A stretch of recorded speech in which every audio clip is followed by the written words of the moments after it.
America और Iran के बीच तनाव कम करने को लेकर अगले हफ्ते पाकिस्तान की राजधानी इस्लामाबाद में फिर बातचीत शुरू हो सकती है। वॉल स्ट्रीट जर्नल की रिपोर्ट के मुताबिक दोनों देश मध्यस्थों के जरिए एक समझौता ड्राफ्ट पर काम कर रहे हैं, जिससे 1 महीने तक चलने वाली औपचारिक वार्ता का रास्ता खुल सकता है। नमस्कार, मैं हूं आकांक्षा और आप देख रहे हैं न्यूज 18 का डिजिटल प्लेटफॉर्म। रिपोर्ट में बताया गया है कि अमेरिका की तरफ से प्रस्तावित 14 बिंदुओं वाले ड्राफ्ट में ईरान के परमाणु कार्यक्रम, हॉर्मुज स्ट्रेट में तनाव कम करने और ईरान के एनरिच्ड यूरेनियम भंडार को किसी दूसरे देश भेजने जैसे मुद्दे शामिल है। अमेरिकी राष्ट्रपति डोनाल्ड ट्रंप ने कहा है कि उन्हें ईरान की तरफ से जल्द जवाब मिलने की उम्मीद है। अगर बातचीत आगे बढ़ी तो सीज फायर को और लंबा किया जा सकता है। साथ ही अल जजीरा की रिपोर्ट के मुताबिक ईरान ने साफ कर दिया है कि वो अपने न्यूक्लियर प्रोग्राम या फिर हाईली एनरिच्ड यूरेनियम पर कोई समझौता नहीं करेगा। पाकिस्तान की मध्यस्थता में ईरान और अमेरिका के बीच 11-12 अप्रैल को इस्लामाबाद में पहले दौर की बातचीत हुई थी। 21 घंटे तक ये वार्ता चली थी, लेकिन पूरी तरह से नाकाम हुई थी। दूसरे दौर की बातचीत के लिए ईरान के विदेश मंत्री अब्बास अराक्ची 24 अप्रैल को इस्लामाबाद तो पहुंच गए थे, लेकिन राष्ट्रपति डोनाल्ड ट्रंप ने अपने दूत स्टीव विटकॉफ और दामाद जेरेड कुशनर का पाकिस्तान दौरा रद्द कर दिया था।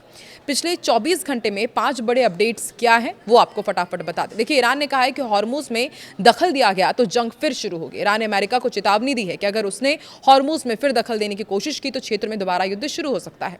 वहीं अमेरिका का ये दावा है कि 70 से ज्यादा जहाजों को उसने रोका है।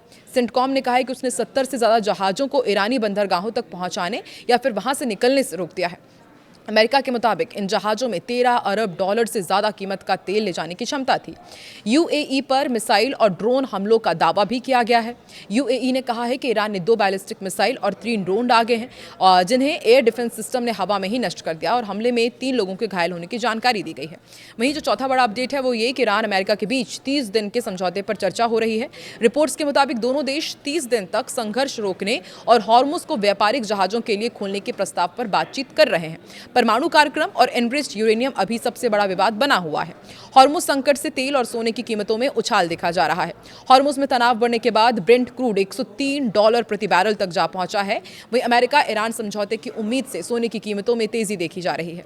वहीं अमेरिका ने हॉर्मुज को बंद करके ईरान पर दबाव बनाने की कोशिश की थी, लेकिन ईरान झुकता हुआ नहीं दिखाई दे रहा है। अब उसकी खुफिया एजेंसी CIA भी यही कर रही है। एक रिपोर्ट में कहा गया है कि CIA का मानना है कि हॉर्मुज के ब्लॉकेज से ईरान की अर्थव्यवस्था नहीं टूटने वाली है। 4 महीने तक वो अब भी टिक सकता है। तो ऐसे में ये बड़ा सवाल कि क्या इस वॉर में ईरान वाकई अमेरिका पर भारी पड़ा है, ये भी आपको समझाते। देखिए, अमेरिका और ईरान के बीच जंग खत्म करने की कोशिश चल रही है, लेकिन कोई खास रिजल्ट अभी सामने नहीं आए। शुक्रवार को दोनों देशों के बीच खाड़ी क्षेत्र में फिर से टकराव देखने को मिला, जिससे चल रही बातचीत लगभग ठप पड़ती दिख रही है। एक तरफ जहां कूटनीतिक रास्ता तलाशा जा रहा है, वही हॉर्मुज स्ट्रेट को बंद करके अमेरिका ये मान रहा है कि इससे ईरान की अर्थव्यवस्था तबाह हो जाएगी। लेकिन अब उस खुफिया एजेंसियां ही उस कहानी को कह रही हैं, कुछ दूसरी ही कहानी वो सामने रख रही है। अमेरिकी खुफिया एजेंसी CIA की एक रिपोर्ट सामने आई, जिसके मुताबिक अगर अमेरिका ईरान के पोर्ट्स की नाकेबंदी करता है तो भी ईरान करीब 4 महीने तक बिना ज्यादा आर्थिक दबाव के टिक सकता है। वॉशिंगटन पोस्ट ने ये रिपोर्ट सबसे पहले छापी। एक अमेरिकी अधिकारी ने बताया कि ईरान पर इतनी जल्दी आर्थिक दबाव नहीं बनेगा, जिससे अमेरिका की बातचीत में पकड़ कमजोर पड़ रही है। वहीं एक अन्य खुफिया अधिकारी का मानना है कि नाकेबंदी का लगातार असर हो रहा है। राष्ट्रपति डोनाल्ड ट्रंप ने शुक्रवार को कहा कि उन्हें तेहरान में आज रात मैसेज मिलने की उम्मीद है। हालांकि ट्रंप की उम्मीदों पर ईरान खरा नहीं उतरा और अभी तक कोई जवाब मिला नहीं है। दोनों देशों के बीच परमाणु बातचीत की रफ्तार को लेकर सवाल बने हुए हैं। जब उनसे पूछा गया कि क्या तेहरान जानबूझकर प्रक्रिया को धीमा कर रहा है, तो उन्होंने कहा कि हमें जल्द ही पता चल जाएगा। राष्ट्रपति ने संकेत दिए हैं कि अगर बातचीत में रुकावट आती है तो वॉशिंगटन अपना रुख और सख्त कर सकता है। उन्होंने कहा कि अगर सब कुछ ठीक नहीं हुआ तो हम दूसरा रास्ता अपनाएंगे। अगर चीजें नहीं हुई तो हम प्रोजेक्ट फ्रीडम पर वापस जा सकते हैं, लेकिन ये प्रोजेक्ट फ्रीडम प्लस होगा। मतलब प्रोजेक्ट फ्रीडम प्लस में दूसरी चीजें भी होंगी। वहीं इससे पहले शुक्रवार को अमेरिकी बलों ने हॉर्मुज जलडमरू मध्य में ईरानी बलों के साथ गोलीबारी के बाद ईरान के 2 तेल टैंकर्स पर हमला किया, उन्हें निष्क्रिय कर दिया। इस बीच संयुक्त अरब अमीरात ने ईरान की ओर से एक और मिसाइल और ड्रोन हमला किए जाने की भी सूचना मिली है। शुक्रवार को हुए हमलों के कारण अमेरिका और ईरान के बीच के नाजुक युद्ध विराम को लेकर संदेह और गहरा गया। अमेरिका युद्ध समाप्त करने, जलडमरू मध्य को फिर से खोलने और तेहरान के विवादित परमाणु कार्यक्रम को सीमित करने के जुड़े समझौते के अपने ताजा प्रस्ताव पर ईरान की प्रतिक्रिया का इंतजार कर रहा है।